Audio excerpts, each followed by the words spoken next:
আসসালামু আলাইকুম। আমি তুষার ইমরান আর এই মুহূর্তে অবস্থান করছি ঢাকা রমনা পার্কে। আপনারা হয়তো অনেকেই জানেন যে রমনাকে বলা হয় ঢাকার ফুসফুস। আর ঢাকাতে যে কয়টা পার্ক রয়েছে তার মধ্যে সবচেয়ে সুন্দর যদি পার্ক বলা হয় তাহলে একটা পার্ক হচ্ছে কিন্তু রমনা পার্ক। আর আমি আজকে চলে আসছি রমনা পার্ক ঘোরার জন্য। ইতিমধ্যেই রমনা পার্কের অনেক কিছু ঘুরে দেখেছি, আপনাদের সাথে হচ্ছে আপনাদেরকেও দেখানোর চেষ্টা করছি।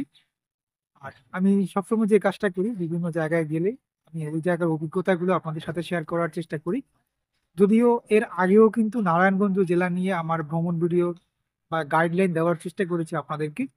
তা আসলে এক ভিডিওতে সবকিছু প্রকাশ করা যায় না বা এক ভিডিওতে সবকিছু উপস্থাপন করা যায় না। সেজন্য আমি চেষ্টা করেছি যখন যে বিষয়টা আসলে মনে পড়ে বা মাথায় আসে ওই বিষয়টা আবার আপনাদের সাথে শেয়ার করার জন্য। তো আজকে মূলত কথা বলবো আমার নারায়ণগঞ্জ জেলার ভ্রমণ গাইড নিয়ে। আমি আমার ভ্রমণটা শুরুই করেছিলাম বলা চলে নারায়ণগঞ্জ জেলা থেকে। আমি প্রথম যখন ইউটিউবিং শুরু করি সেই 2017 কি 18 সালের দিকে। তো আমার তখন আসলে আমি প্রথম টিউটোরিয়াল ভিডিও তৈরি করতাম। আমি মূলত ট্রাভেল ভিডিও শুরু করেছিলাম হচ্ছে 2021-22 সালের দিকে। সো আমি প্রথম শুরু করেছিলাম হচ্ছে আমার ঢাকা ইউনিভার্সিটিতে ক্লাস করতে আসতাম আর যেতাম। আর ক্লাস করার আসা যাওয়ার মাঝে ঢাকা ইউনিভার্সিটিতে আমি কিভাবে আসতেছি, কিভাবে যাচ্ছি, তারপর হচ্ছে ছোট ছোট ইউনিভার্সিটির বিভিন্ন দৃশ্যগুলো নিয়ে সেগুলো আপনাদেরকে দেখানোর চেষ্টা করতাম। তো বিষয়টা ওরা আসলে ফান করতেছে, এদিক দিয়ে ওরা যাচ্ছে আর আমার সাথে ফান করতেছে ওরা। যেমনটা বললাম আমি এই মুহূর্তে রমনা পার্কের ভিতরে। তো আমি যেমনটা বলছিলাম যে ঢাকা ইউনিভার্সিটিতে আমি আসা যাওয়ার ভিডিও, তারপর হচ্ছে ক্লাসের ভিডিও, ছোট ছোট ভিডিও গুলো আমি তৈরি করতাম। আর তখন আসলে আমি খুব ভালো কিন্তু ভিডিও তৈরি করতে পারতাম না, আমার হাত ছিল একেবারেই কাঁচা। তো কিভাবে ভিডিও এডিট করতে হয়, কিভাবে ক্যামেরা ধরতে হয়, কিভাবে ক্যামেরার সামনে কথা বলতে হয়, কারণ এখন কিন্তু আমি হাজার মানুষের সামনেও কিন্তু বসে কিন্তু কথা বলতে পারি। আমার মধ্যে একটুও কিন্তু ইতস্ততা আসে না বা আমি কিন্তু আনইজি ফিল করি না। বাট তখন কিন্তু আমি কিন্তু দুজনের সামনে বা একজনের সামনে দাঁড়িয়েও কথা বলতে পারতাম না, নিজের মধ্যে একটা আনইজি ফিল করতাম যে সবাই চারপাশ থেকে তাকিয়ে আছে। এখনো কিন্তু সবাই তাকিয়ে থাকে বিভিন্ন জায়গায় ভিডিও করতে গেলে। এখন যেহেতু আমি এটার সাথে ইউজ টু হয়ে গেছি বা অভ্যস্ত হয়ে গেছি, তো এখন কিন্তু আমি কিন্তু আর কিন্তু আগের মতো কিন্তু আনইজি ফিল করি না। তো এটাই হচ্ছে কিন্তু আমার অভিজ্ঞতা। ভিডিও তৈরি করতে করতে একটা অভিজ্ঞতা হয়ে গেছে।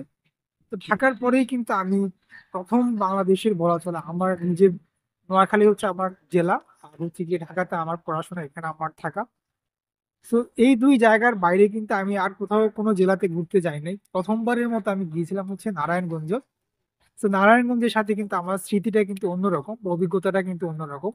আপনারা হয়তো অনেকেই জানেন যে আমাদের দেশের সবচাইতে ছোট জেলা বলা হয় নারায়ণগঞ্জ, যদিও বইতে লেখা মেহেরপুর, কিন্তু সত্যিকার অর্থে আমাদের দেশের সবচেয়ে ছোট জেলা আয়তনের দিক থেকে। সবচেয়ে ছোট জেলা কিন্তু নারায়ণগঞ্জ। আর এই নারায়ণগঞ্জতে কিন্তু ঘোরার জন্য কিন্তু অনেক জায়গা রয়েছে। আপনি নারায়ণগঞ্জ জেলা যদি ঘুরতে চান আপনি কখনো একদিনে ঘুরে শেষ করতে পারবেন না, এতগুলো দর্শনীয় স্থান রয়েছে, ঐতিহাসিক স্থান রয়েছে। তা আমি প্রথমবারের মতো নারায়ণগঞ্জতে ঘুরতে গিয়েছিলাম পানামনগর আর বাংলাদেশ লোক কারুশিল্প জাদুঘর। বাংলাদেশ লোক কারুশিল্প জাদুঘর আর পানামনগর দুটো ছিল কিন্তু খুবই কাছাকাছি প্লেস একটা জায়গা থেকে আরেকটা জায়গা। আবার এখান থেকে আবার খুব কাছেই একটা ঐতিহাসিক মসজিদ ছিল, গায়েবী মসজিদ। আর মেবি মসজিদটার নাম হচ্ছে, আমি মোটে মসজিদটার নাম মনে করতে পারতেছি না। আহ কি গায়েবী মসজিদ চেন ছিল একটা, আপনারা আমার ভিডিওতে গেলে দেখতে পাবেন। গোয়ালদি গায়েবী মসজিদ বলে, এটা কি গোয়ালদি, এই ধরনের কিছু একটা আই ফরগেট। সো ওটা কিন্তু আমি তখন জানতামও না যে এটা খুবই কাছাকাছি। এরপরে আবার এখান থেকে খুবই কাছাকাছি হচ্ছে কাইকার টেক বাজার। কাইকার টেক বাজারের খুবই কাছে হচ্ছে পাঁচপীরের মাজার। পাঁচপীরের মাজারের ঠিক পাশেই হচ্ছে কিন্তু বাংলার শেষ সুলতান গিয়াসুদ্দিন আজম শাহের কবর বা সমাধি। তো আপনি যদি ঘুরেন তো তখনই কিন্তু এই অভিজ্ঞতাগুলো অর্জন করতে পারবেন। যেমন রাস্তার ধরেন বাম পাশে হচ্ছে কিন্তু আহ গোয়ালদি গায়েবী মসজিদ, তারপর হচ্ছে কিন্তু পানামনগর, এরপরে বাংলাদেশ লোক ও কারুশিল্প জাদুঘর। আবার রাস্তার ঠিক অপর পাশেই হচ্ছে কিন্তু আহ ওখানে যে যে বাজারটা ছিল, যেমনটা বললাম আমি বাজারটার নাম ভুলে গেছি, পাঁচপীরের মাজার, তারপর হচ্ছে গোয়ালদি গায়েবী মসজিদ, কাইকার টেক বাজার। তো কাইকার টেক বাজার এটা বিখ্যাত হচ্ছে মূলত কাইকার টেক পুতা মিষ্টির জন্য।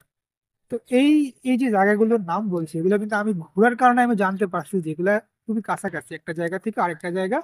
হাঁটা পথের দূরত্ব না হলেও 10-15 টাকা ভাড়া দিয়েই কিন্তু আপনারা আসা যাওয়া করতে পারেন। আবার যদি হাতে সময় থাকে তাহলে আপনারা কিন্তু মেঘনা নদী থেকে ঘুরে আসতে পারেন।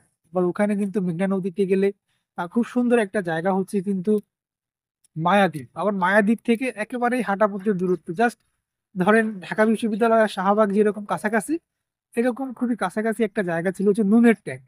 ওটাও একটা চর ছিল, নুনের ট্যাঙ্ক চর। তো এই জায়গাগুলো কিন্তু আপনারা ঘুরে আসতে পারেন, এবং একটা জায়গা থেকে আরেকটা জায়গা কিন্তু খুবই কাছাকাছি প্লেস। তো আপনারা খুব ইজিলি কিন্তু জায়গাগুলো কিন্তু ভ্রমণ করতে পারেন। তো যেমনটা বললাম, আপনি যদি একদিনে ঘুরে আসতে চান, আপনি আর্লি ইন দ্য মর্নিং একেবারে সকাল সকাল রওনা দিবেন। আর নারায়ণগঞ্জতে যাওয়ার জন্য, বুলতাতে যাওয়ার জন্য বা বুলতা গাউসিয়াতে, ওগুলো বুলতা গাউসিয়া না, ওগুলো ছিল মেবি হচ্ছে গিয়ে মুগরাপাড়া বাস স্ট্যান্ড। তো মুগরাপাড়া যাওয়ার জন্য আপনারা গুলিস্তান থেকে রওনা দিতে পারেন।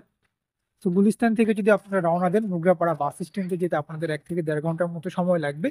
আর মুগরাপাড়া বাস স্ট্যান্ডে নামার পরে আপনারা প্রথমে যেতে পারেন হচ্ছে বাংলাদেশ লোক কারুশিল্প জাদুঘর। বাংলাদেশ লোক কারুশিল্প জাদুঘর থেকে একেবারেই হাঁটা পথের দূরত্ব হচ্ছে পানামনগর, জাস্ট 5 মিনিটের, 5 মিনিটও না, আরো কম সময়ের মধ্যে আপনারা চলে যেতে পারেন পানামনগর ঘোরার জন্য। এই দুইটা জায়গায় ঘোরার পরে আপনারা একটা অটো ভাড়া করে চলে যেতে পারেন হচ্ছে গোয়ালদি গায়েবী মসজিদ দেখার জন্য। একেবারে সামনেই, জায়গাটার সামনেই, হেঁটে গেলে হয়তো 10-15 মিনিট সময় লাগতে পারে, কিন্তু খুবই কাছে। গোয়ালদি গায়েবী মসজিদ ঘুরে দেখে বিকেলের দিকে আপনারা চলে যেতে পারেন হচ্ছে কাইকার ট্যাগ বাজার।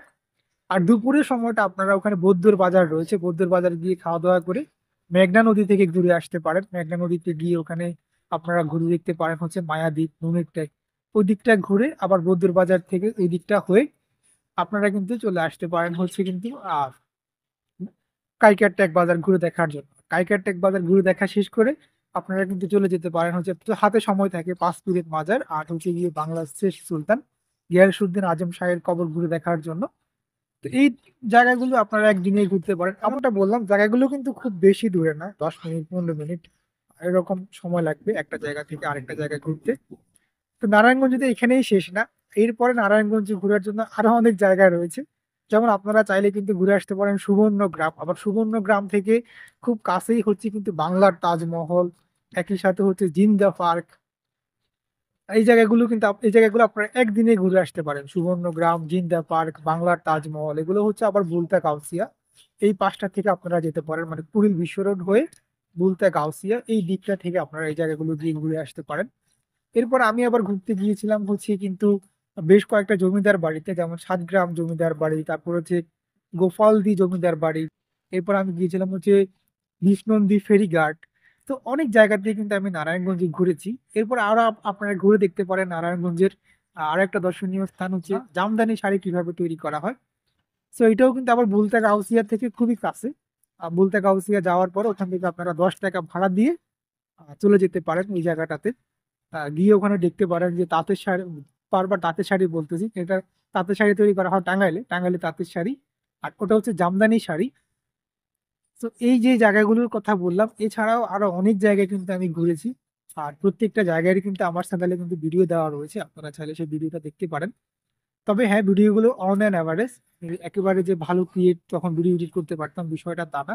যেমন আমার তখনকার ভিডিওগুলো আপনারা যদি দেখেন তাহলে প্রচুর কাঁপাকাঁপি দেখতে পাবেন, ফুটেজগুলোর মধ্যে কিন্তু ভেরিয়েশন রয়েছে।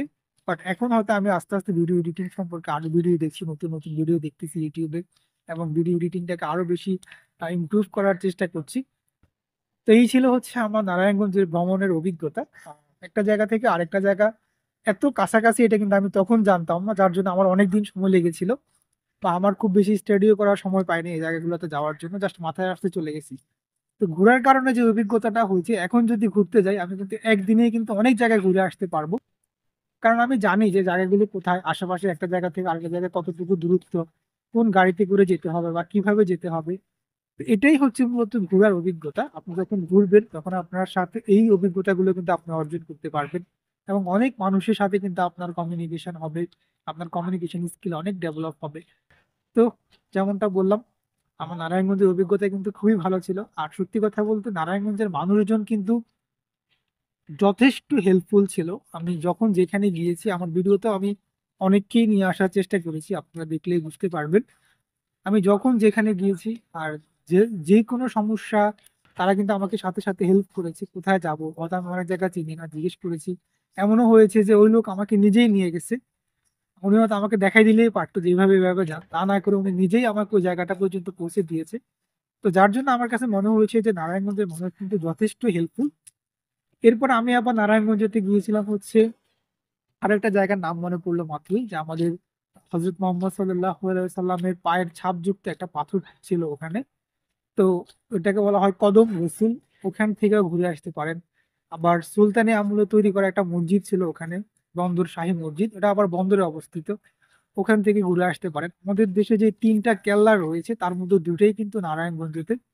তো আমি কেল্লাগুলোও কিন্তু ঘুরতে গিয়েছিলাম। এছাড়াও আরো অনেক জায়গায় ঘুরেছি। সত্যি কথা বলতে আমি পুরো নারায়ণগঞ্জটাই কিন্তু ঘুরে দেখেছি। যার জন্য নারায়ণগঞ্জের সম্পর্কে আমার কিন্তু অনেক অভিজ্ঞতা হয়েছে। এবং একটা জায়গা থেকে আরেকটা জায়গায় কিভাবে যেতে হয় আমি এখন খুব ইজিলি কিন্তু এগুলো কিন্তু জানি বা বলতে পারি। তো আপনারা যদি এই জায়গাগুলো দেখতে চান, আমার চ্যানেলে কিন্তু প্রত্যেকটা জায়গারই কিন্তু ভিডিও দেওয়া রয়েছে। আপনারা গিয়ে প্লে লিস্টে গেলেই পেয়ে যাবেন নারায়ণগঞ্জের ভিডিওগুলো। সবাইকে ভিডিওগুলো দেখার অনুরোধ জানিয়ে আজকের মতো ভিডিওটা এখানেই শেষ করছি।